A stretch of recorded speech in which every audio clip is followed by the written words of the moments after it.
Hi, in front of me is XIAOMI Redmi Note 9 and today I want to show you how you can block ads with Opera Mini. Start by opening Play Store, typing Opera Mini and downloading it. When you're done, open it.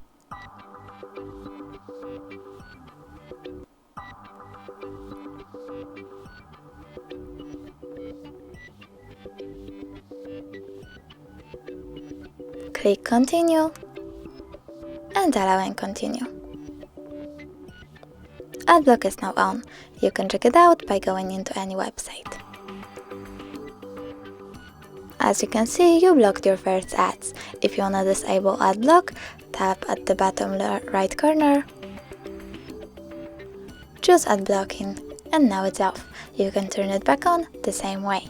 Thanks so much for watching. If you enjoyed this video, don't forget to leave a like, comment and subscribe. Bye!